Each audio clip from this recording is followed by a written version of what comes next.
Student, संविधान में आज आपका सेकंड पार्ट रहेगा। तो हम लोगों ने देखा था कल की ऐतिहासिक पृष्ठभूमि क्या है। एक तो कंपनी का शासन था और दूसरा क्या था, ताज का शासन था। तो कंपनी का शासन पढ़ लिया था, ठीक है। जैसे कि 1773 के रेगुलेटिंग एक्ट में क्या था, क्या बोलते हैं, पहली बार प्रशासनिक और राजनीतिक हुआ था, ठीक है। फिर भारत में केंद्रीय प्रशासन की नींव रखी गई थी। क्वेश्चन पूछता है उच्चतम न्यायालय, ठीक है। सबसे पहले उच्चतम न्यायालय कहाँ हुआ था, स्थापना कलकत्ता में हुआ था। कब हुआ था, 1774, यानी किस एक्ट के द्वारा, 1773 का रेगुलेटिंग एक्ट के द्वारा हुआ था। उसके कौन थे, एलिजा एम्पे। और बंगाल के गवर्नर को क्या बोलने लगे थे, बंगाल का गवर्नर जनरल। सबसे पहले बंगाल के गवर्नर जनरल कौन थे, लॉर्ड वेरिंग हेस्टिंग थे। फिर नेक्स्ट क्या था, 1784 का पिट्स इंडिया एक्ट। इसे क्या बोलते हैं, एक्ट ऑफ सेटलमेंट के नाम से जानते हैं, ठीक है। इसने क्या किया था, राजनीतिक और वाणिज्य कार्यों को पृथक कर दिया था। फिर हमारा क्या था, 1833 का चार्टर अधिनियम, ठीक है। ये क्या था, बंगाल के गवर्नर जनरल को किस नाम से जानने लगे थे, भारत का गवर्नर जनरल। और सबसे पहले भारत के गवर्नर जनरल कौन थे, लॉर्ड बैटिंग थे। तो आज हम क्या पढ़ेंगे, ताज का शासन, यानी 1858 से 1947 तक का। तो चलिए,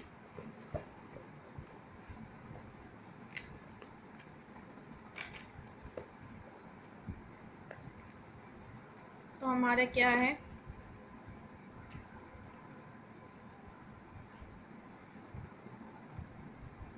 अठारह सौ अट्ठावन का भारत शासन अधिनियम, ठीक है। ये अधिनियम आया था, ठीक है, जब मंगल पांडे ने कर दिया था विद्रोह, ठीक है। उस विद्रोह के बाद फिर किसका चला गया था, किसके शासन में चला गया था, आपका ताज के शासन के अंतर्गत चला गया था पूरा। कौन सा, ताज का शासन, यानी विक्टोरिया के, ब्रिटेन की महारानी सब कुछ देखती थी, ठीक है। तो क्या हुआ था, इसके तहत पहला पॉइंट क्या है, इसके तहत भारत का शासन किसके अधीन चला गया था, भारत का शासन महारानी विक्टोरिया, रानी विक्टोरिया के अधीन चला गया। ये तो पता ही है, नॉर्मल चीज है, अधीन चला गया, ठीक है, अधीन चला गया था, ठीक है। अब ये 1858 की क्रांति क्या था, हमारा भारत का गवर्नर जनरल, भारत का गवर्नर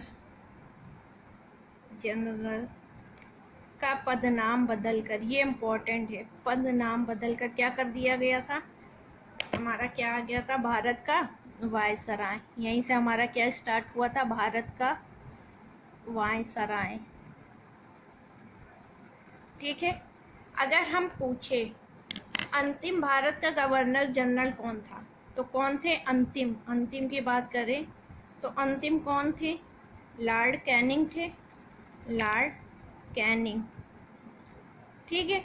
लेकिन हम पूछें भारत का प्रथम वायसराय, भारत का प्रथम वायसराय तो कौन होंगे, लॉर्ड कैनिंग ही होंगे, लॉर्ड कैनिंग होंगे। ये चीज ध्यान रखिएगा, ठीक है। भारत का अंतिम गवर्नर जनरल कौन था, लॉर्ड कैनिंग। और जब लॉर्ड कैनिंग थे गवर्नर जनरल, तो उसी टाइम क्या इसका नाम बदल दिया, भारत का वायसराय। तो पहले भारत के वायसराय कौन हो गए, लॉर्ड कैनिंग हो गए, ठीक है। तो ये चीज आता है। नेक्स्ट है, इम्पोर्टेंट है आपका, 1861 के भारत परिषद अधिनियम, भारत परिषद अधिनियम, ठीक है, 1861।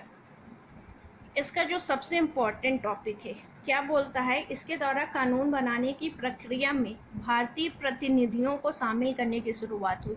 मतलब 1861 क्वेश्चन आपका पूछेगा, किस अधिनियम के द्वारा भारतीय प्रतिनिधियों को कानून बनाने की प्रक्रिया में शामिल किया गया। तो कौन सा है? 1861। तो क्या है? इसके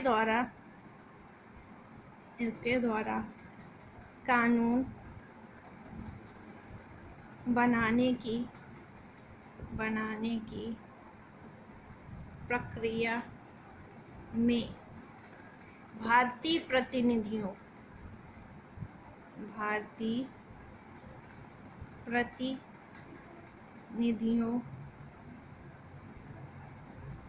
को शामिल करने की शुरुआत हुई।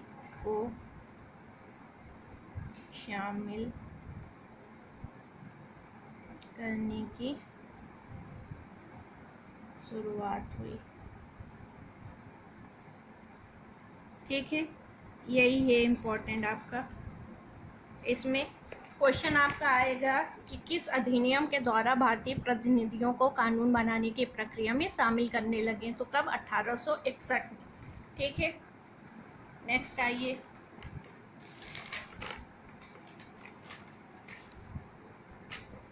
ठीक है, जो इम्पोर्टेंट आपको केवल वो बता रहे हैं, ये तो मतलब स्टार्टिंग है, इससे भी क्वेश्चन आते हैं आपके। नेक्स्ट क्या है?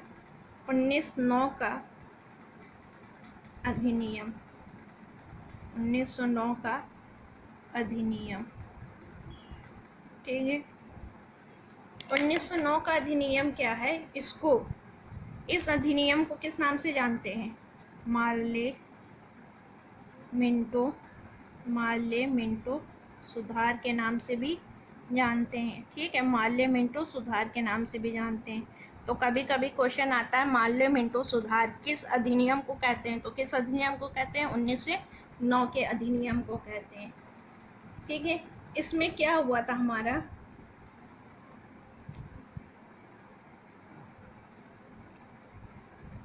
केंद्रीय और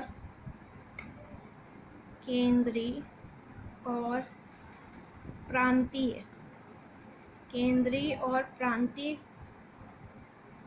स्तरों पर विधान परिषद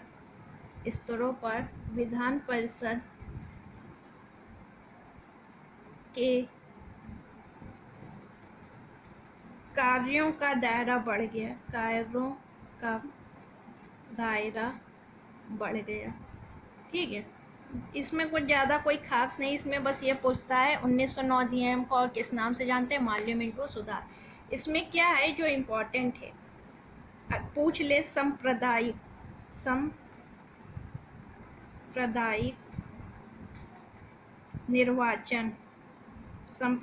निर्वाचन के जनक के रूप में किसे जानते हैं? सांप्रदायिक निर्वाचन के जनक कौन होंगे? हमारे लॉर्ड मिंटो। बस ये इम्पोर्टेंट है इसमें, लॉर्ड मिंटो। ठीक है, अब आइए भारत शासन अधिनियम।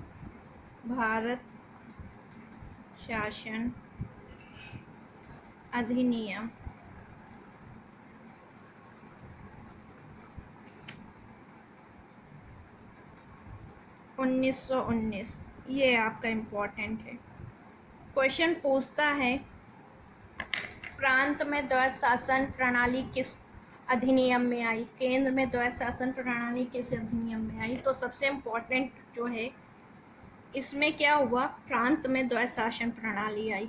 प्रांत में द्वैध शासन प्रणाली आई। द्वैध शासन मतलब जैसे हमारे यहाँ राज्यसभा और लोकसभा है। ठीक है, द्वैध शासन प्रणाली।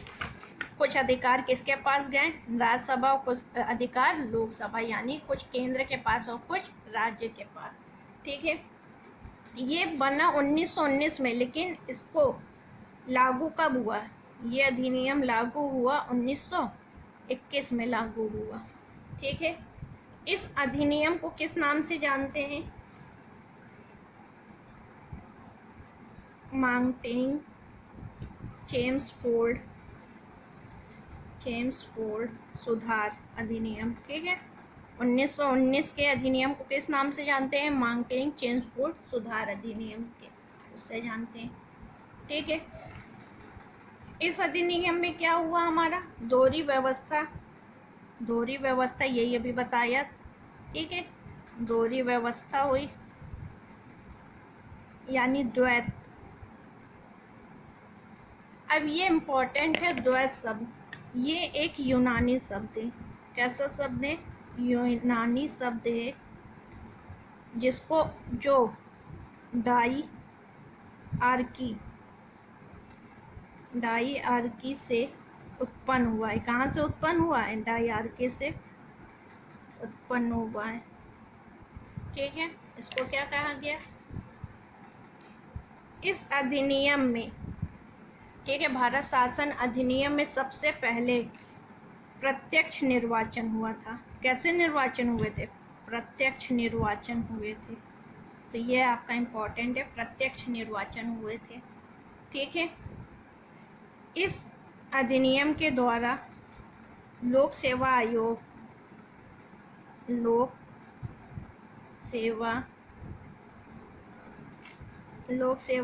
का गठन 1926 में हुआ, ठीक है। लोक सेवा आयोग का गठन 1926 में हुआ। कौन सा आयोग था, ली आयोग की सिफारिश पर, ली आयोग। ये काफ़ी इम्पोर्टेंट क्वेश्चन है। लोक सेवा आयोग की स्थापना किस आयोग के थ्रू हुई थी, ली आयोग के थ्रू हुई थी, ठीक। इस 1919 अधिनियम में क्या हुआ था, केंद्रीय बजट को, तो इसमें क्या हुआ था, केंद्रीय बजट को राज्य से अलग कर दिया गया था, राज्य बजट से अलग कर दिया गया था, ठीक है। तो चलिए इसके कुछ क्वेश्चन है जो एग्जाम में आए हुए हैं एसएससी में। जैसे पहला क्वेश्चन है, प्रथम केंद्रीय विधानसभा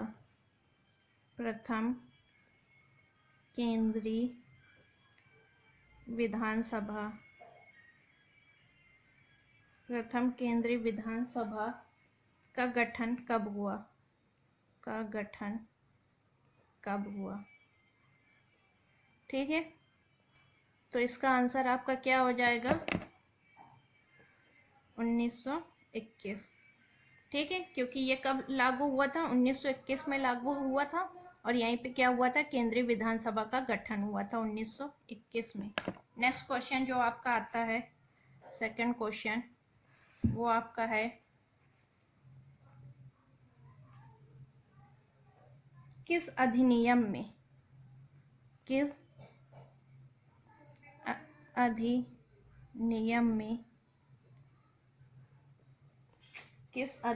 में नियंत्रक महालेखा परीक्षक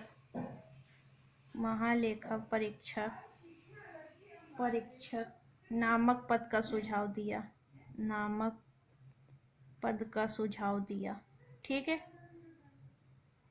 तो बताना है कि ये आपके एसएससी में क्वेश्चन आए हुए क्वेश्चन है। तो ये किस अधिनियम, 1919 अधिनियम। हमारे संविधान में नियंत्रक और महालेखा परीक्षक है ना, तो किस अधिनियम में सुझाव दिया गया था इसका, 1919 अधिनियम में। नेक्स्ट आइए,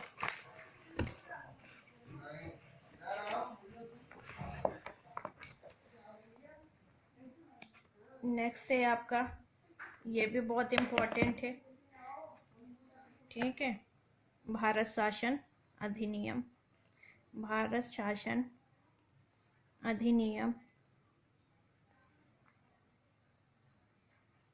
1935। जो हमारा संविधान है, कौन सा, भारतीय संविधान है, भारतीय संविधान। जो भारतीय संविधान है उसका लगभग 60% भाग इसी संविधान से लिया गया है। कितना, लगभग 60% भाग इसी संविधान से लिया गया, तो इसलिए ये इम्पोर्टेंट है, ठीक है। देखिए, इस संविधान की बात करें, यह एक लंबा संविधान था, ठीक है। ये लंबा और विस्तृत दस्तावेज था, जिसमें जिसमें 321 धाराएं 321 धाराएं और 10 अनुसूचियां थीं और 10 अनुसूचियां थीं। ठीक है, जानते ही हैं जो हमारा भारतीय संविधान है वो सब जगह से कुछ ना कुछ लिया गया है। तो भारत शासन अधिनियम से लगभग कितना प्रतिशत लिया गया है? 60% लिया गया। इसमें कितनी अनुसूचियां हैं? 10। हमारे भारतीय संविधान में कितनी है? 12 अनुसूचियां हैं। ठीक है, अब इसकी विशेषताएं देखिए। इसकी विशेषताएं क्या है जो आपके क्वेश्चन आते हैं? इसकी विशेषताएं है अखिल भारतीय संघ की स्थापना हुई। अखिल भारतीय संघ की स्थापना। ठीक है, अखिल भारतीय संघ की स्थापना हुई। ठीक है, जो 3 सूची आप पढ़ते हैं ना, केंद्र सूची, राज्य सूची और संघीय सूची। ठीक है, तो आपका क्या हो जाएगा? तो देखिए जो 3 सूचियां हैं वो भी इसी की विशेषताएं। 3 सूची कौन कौन सी? पहले केंद्र सूची। केंद्र सूची कितने विषय हैं? 59 विषय हैं। ठीक है, उसके बाद राज्य सूची। राज्य सूची कितने विषय हैं? 54 विषय। हम किसकी बात कर रहे हैं? 1935 के अधिनियम की। ठीक है, और क्या होती है? समवर्ती सूची। समवर्ती सूची, इसमें कितने विषय थे? 36 विषय। ठीक है, तो ये सब कहाँ से, हमारे भारतीय संविधान कहाँ से लिया गया? भारत शासन अधिनियम 1935 में। केंद्र में केवल केंद्र का अधिकार होता है, राज्य सूची में राज्य का अधिकार होता है, समवर्ती में केंद्र और राज्य दोनों मिलकर बनाती है, केंद्र प्लस राज्य दोनों मिलकर कानून बनाती है। ठीक है, और देखिए इसमें क्या था आपका, केंद्र में द्वैध शासन लगा। अभी 1919 में आप पढ़े थे, किसमें था? प्रांत में। ये क्वेश्चन बहुत कंफ्यूजिंग है। 1919 अधिनियम और 1935 अधिनियम, इसमें क्या हुआ था? प्रांत में द्वैध शासन था, प्रांत में द्वैध शासन, और इसमें क्या है? केंद्र में द्वैध शासन। ठीक है, तो ये चीज याद रखिएगा, द्वैध शासन था आपका। ठीक है, केंद्र में आपका क्या हुआ था? द्वैध शासन लगा था, द्वैध शासन व्यवस्था शुरू हुई। ठीक है,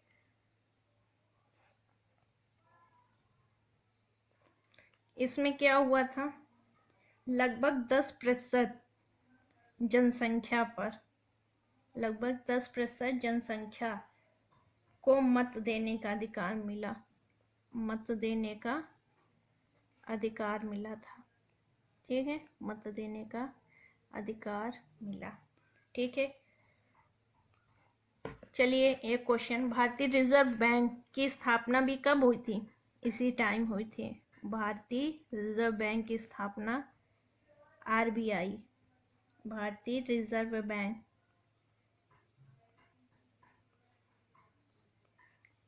स्थापना तो किस अधिनियम के द्वारा हुई? 1935 अधिनियम। और स्थापना कब हुई? 1935 में। ठीक है, तो ये क्या था हमारा आपका संवैधानिक ढांचा। अब जो आपका नेक्स्ट चैप्टर रहेगा वो रहेगा आपका संविधान का निर्माण। संविधान का निर्माण मतलब हमारा भारतीय संविधान का निर्माण कैसे हुआ। ठीक है, तो क्या रहेगा? संविधान का निर्माण।